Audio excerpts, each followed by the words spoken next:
Chris Hensley is a registered representative of Cambridge Investment Research, Inc., a broker-dealer member of FINRA SIPC. Investment advisor representative, Cambridge Investment Research Advisors, Inc., a registered investment advisor. Cambridge and Houston First Financial Group are not affiliated. Good morning, everybody. You're listening to Money Matters on KPFT Houston. The time is now 11 a.m. Got a great show lined up for you today. We know that we see business owners and they often wait to start preparing for retirement until there's a life-changing event, or sometimes it's even just too late altogether.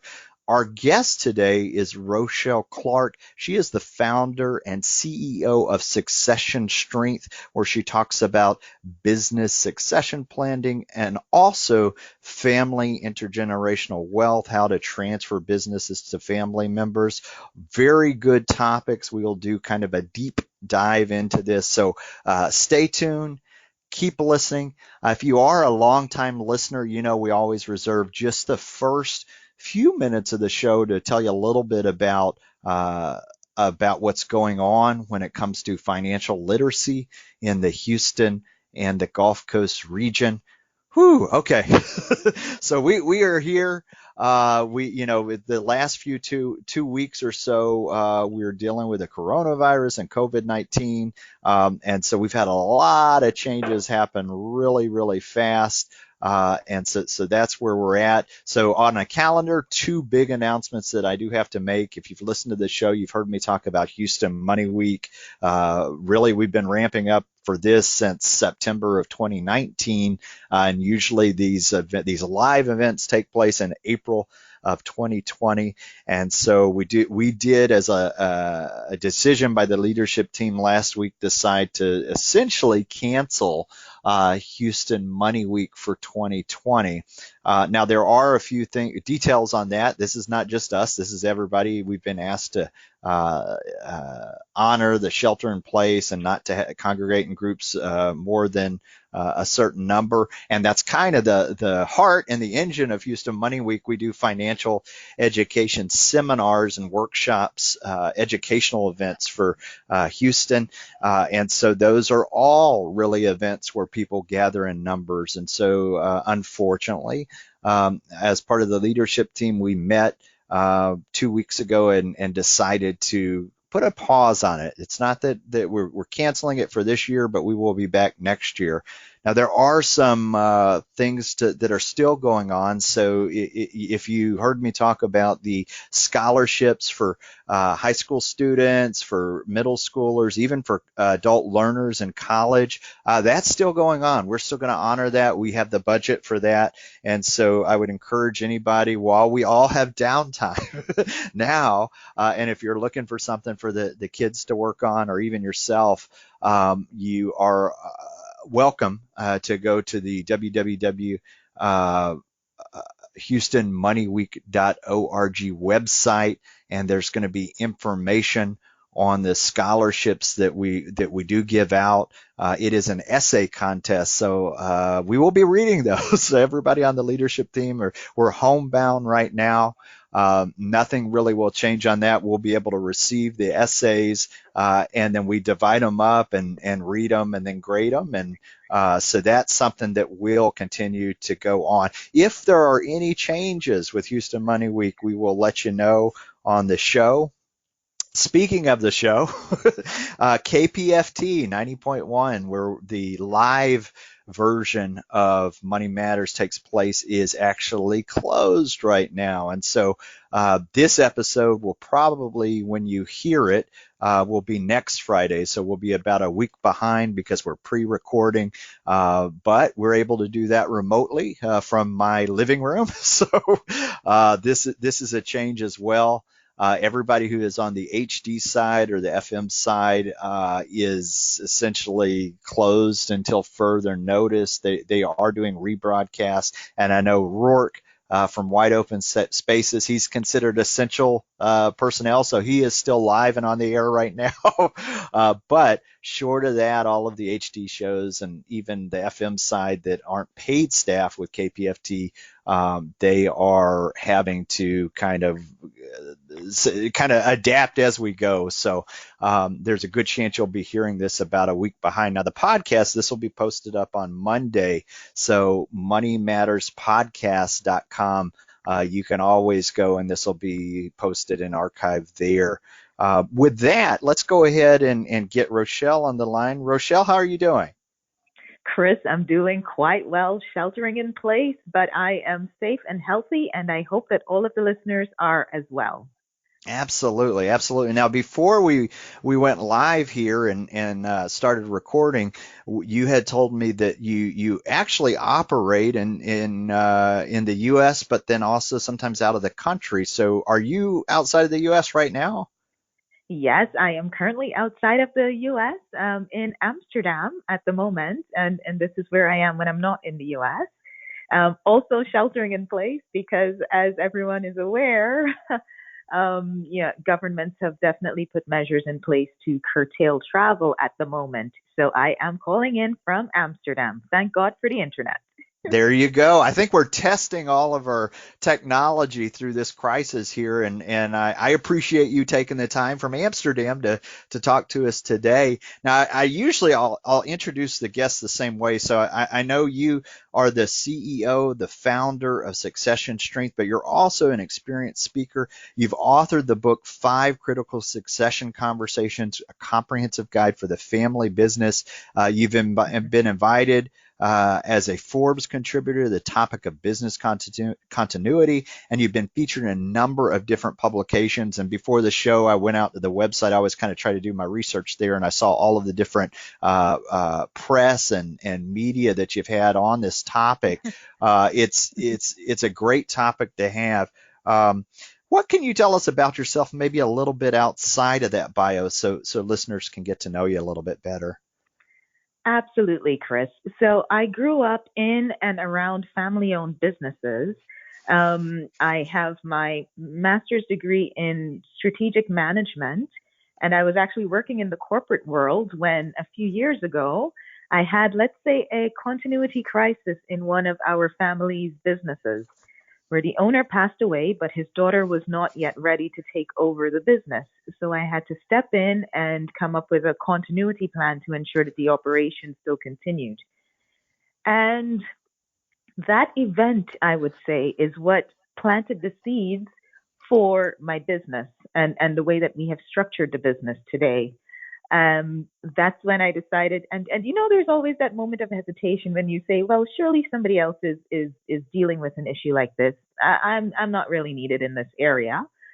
But that nagging feeling continued, and I decided, you know what? This is an area where families and business are vulnerable, and this is something that I can do to help. So I will start my company. But there were two things that were very big for me. Coming out of my own family's experience, I knew that I not only wanted to help these businesses pass on from the owner to someone else in the next generation, but that they would have the right framework or tools in place to protect the business from the unexpected. In my family's case, it was an unexpected death. I know that, lots of folks, when we're talking about unexpected events in business right now, I think the big elephant in the room is the coronavirus COVID-19. So that is unexpected, but how does a business continue to operate given the fact that these things can happen every day? People get sick, people die unexpectedly. So that is an element of what we do.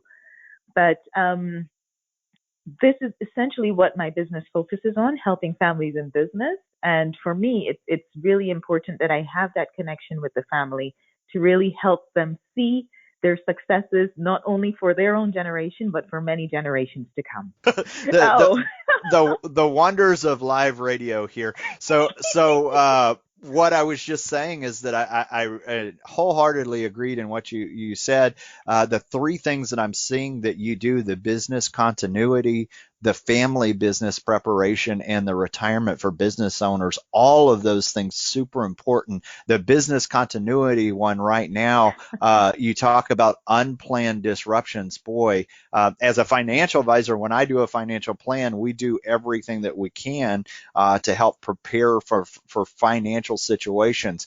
But there are literally things that don't make it onto that map. I mean, here in the Houston Gulf Mm-hmm. Coast area, when we have hurricanes, we call that Oh, crisis planning.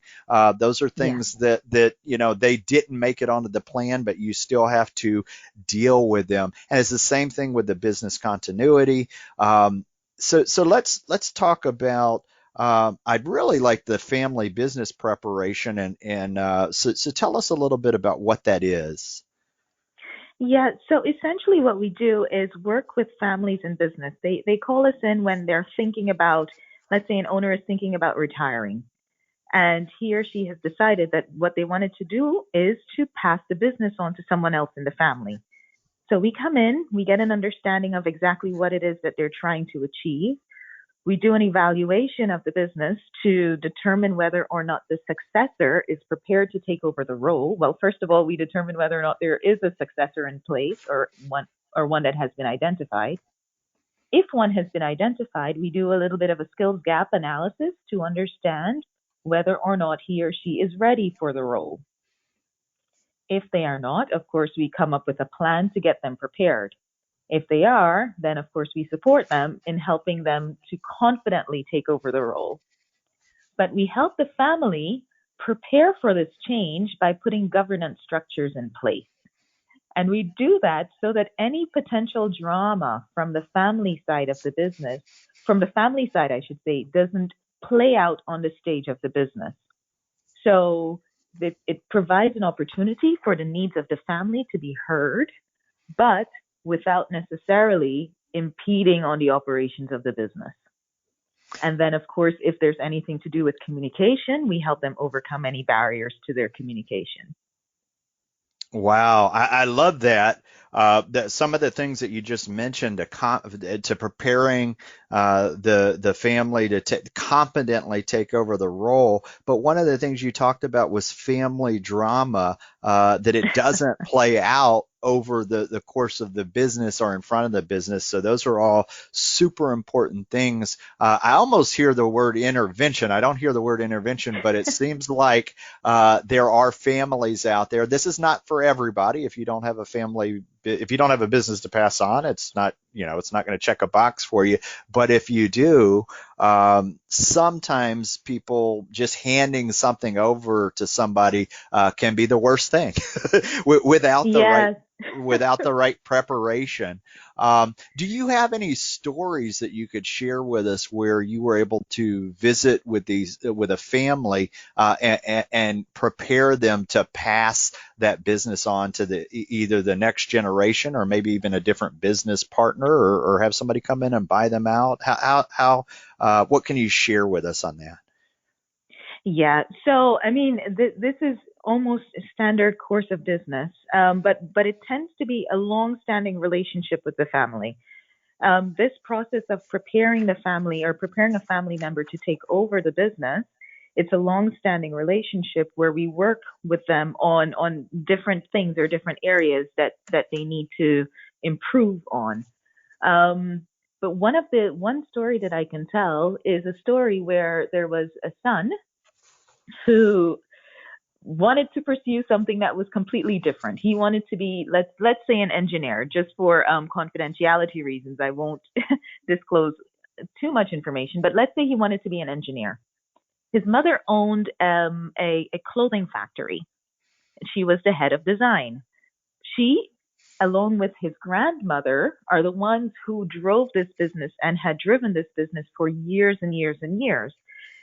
He came back one summer to help out, and his plan was to go back to his studies and pursue his engineering degree. Well, he got to the business, he put a plan in place, and it was working quite well. And then his mother approached him at dinner one day and said, "Well, since things are working so well, perhaps you don't need to do the engineering thing. Perhaps you can just stand here, stay here and take over the business and run with it." And that, I think, was something that was a little bit of a shock to him. And it was something that needed to be overcome because he did not know how he was going to lead this business, not being a creative like his mother or his grandmother. So this was one of the hurdles that family needed to overcome. Not only the family, but the business as well. The employees needed to see him as a credible leader who didn't necessarily have all of the skills that his predecessor, his mother, would have had. So this was a let's say, an exercise in change management for him, for his family, and for the business. But I think the story behind this and the message behind this is that it is possible and it can be done as long as there's the time, as long as there's the openness from all parties that this is what we want and this is how we would like to achieve it. I'm not saying it worked perfectly the very first time, but with the flexibility on all sides, everyone was able to be happy with the outcome at the end of the day. And right now, he's running the company, he is fully in charge, and everyone is fully settled in their roles. I love that. I love that. And that's a real, that can be a real roadblock if if that business is staying in the family, and the same employees are there, and you mentioned they needed to see the skills that the previous family member had. Sometimes there's kind of a disconnect there, and so that is real life when that sets in. Things that people need to have on their radar when they do these handoffs with this intergenerational business or business asset. I want to pivot for just a moment, and we'll come back to the family business preparation. But one of the other topics that are equally as important is retirement for business owners. And so this could be different. This could be somebody, maybe they don't have children, or maybe they're not looking to pass it to a family member. Maybe they've waited too long. What can you tell us about somebody who is a business owner who's looking to retire from their business? Yeah, this is very big. And the reason that as a business we have decided to focus on this as well, starting last summer, is that we saw lots of business owners come to us when it was a little bit too late down the line. And the conversation that we had with them is, okay, this is great that you would like to pass this business on, but we would have had more options if you had come to the table earlier. And I don't think that business owners are being irresponsible necessarily. I think that they just don't know what it takes or how to use their business or what to do with their business when their retirement is coming up. So starting last summer, we pushed, let's say, our educational arm, which is to educate and to ensure that business owners are informed of what their potential options are when they're coming up on retirement. I think it's like anything that if you are waiting to the last minute to do it, it's always better to be a prepared seller than to not plan and then just take the first offer that comes along. What are some of the other roadblocks that you see these business owners falling into?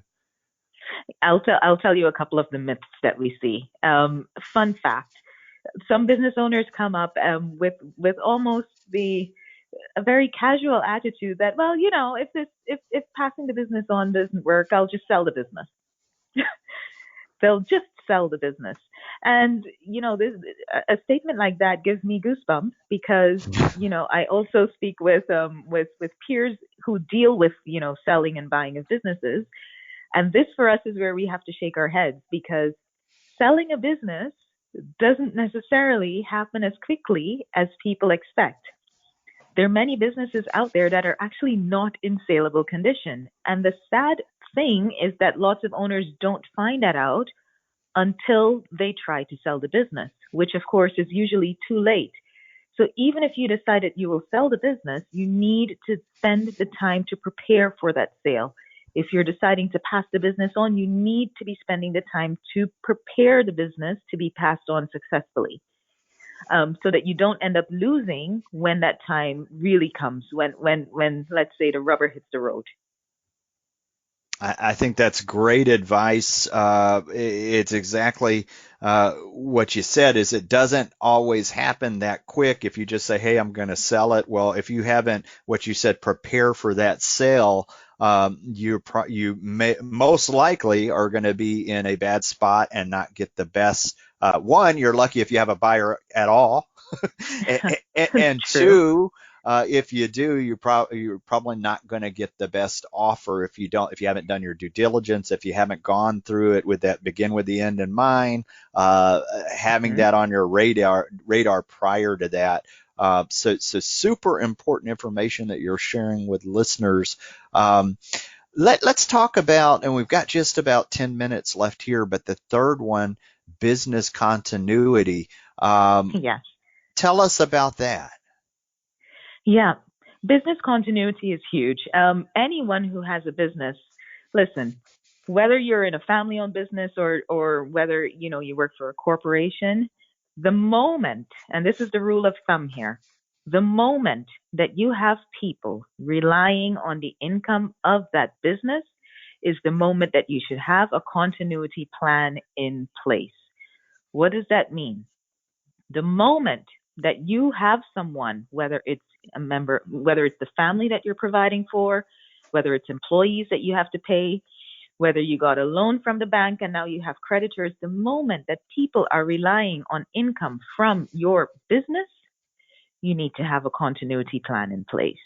And I can't stress that enough. Of course, if you're doing a side thing as a hobby just for pocket money and no one's relying on it, then no, you don't need a continuity plan. That goes away and you're more or less okay, or you can find something else.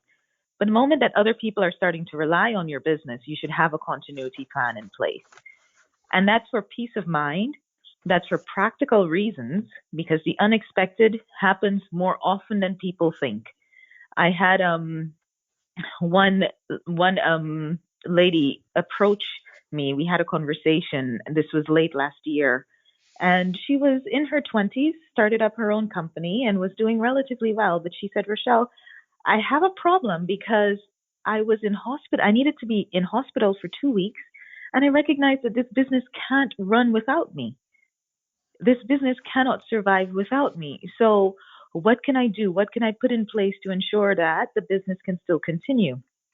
And this was an example of someone who has a relatively small operation, but she recognized the need to ensure that that income continues, whether she's there or not.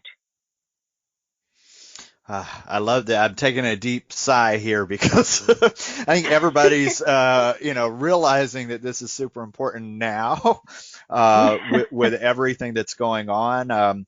The idea that if you are responsible to others, and I think that's a theme with all of these three different topics there. This isn't for everybody. If you're just doing a side hustle business, but if you have a business where you are producing income and it is your Mm-hmm. family that's counting on you, or you have staff and employees, then the idea that if something comes up, you don't want to have a disruption to that. Now, none of us knew that a pandemic would be would possibly be that. But even the Yeah. idea that we're able to function remotely and that sort of thing, a lot of people's business continuity plans are being tested right now. One of the Yes. things you talked about was having that peace of mind, knowing that you have that set up, and that the business can survive without you. Because sometimes those key people, if they're not there, that flow, that chain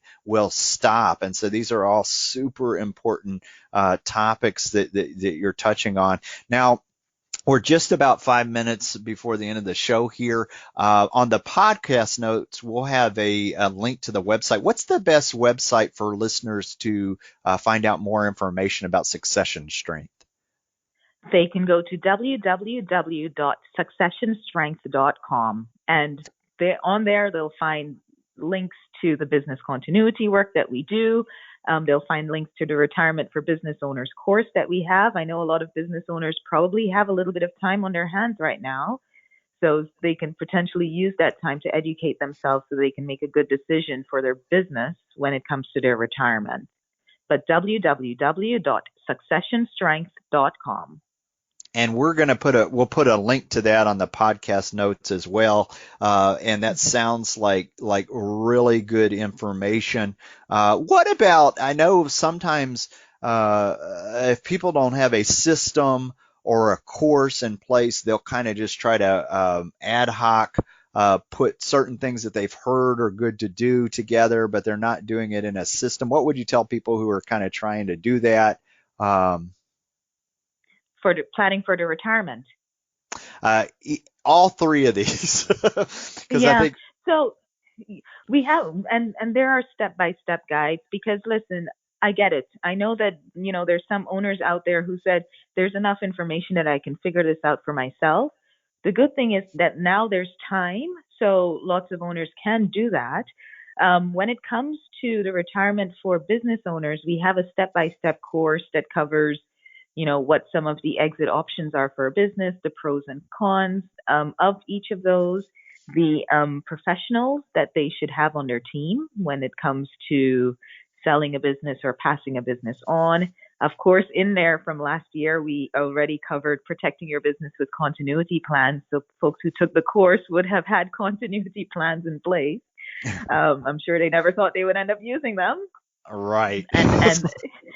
And ways to evaluate a successor when it comes to taking over the business. So what we've done on the Retirement for Business Owners course is pulled the most important information, and we also worked with our partners on this, pull that so that we had a step-by-step guide to really help out business owners to do that in doing that. When it comes to the putting a continuity plan in place, on our website, there is a checklist that owners can use, and they can kind of try to put a continuity plan in place for themselves. We also have an online continuity plan option that we're piloting, so they're more than welcome to join that as well. But the guidance is out there, and if anyone has any questions, they are free to reach out, and we are more than happy to help. So I love this because that was very helpful information. And what I can tell from this and being on the website is that you have a system in place. You mentioned checklist. You mentioned, I'm looking at the book that you've wrote on this. So for a lot of these things, we just launched a wills and estate planning portion of my financial planning company.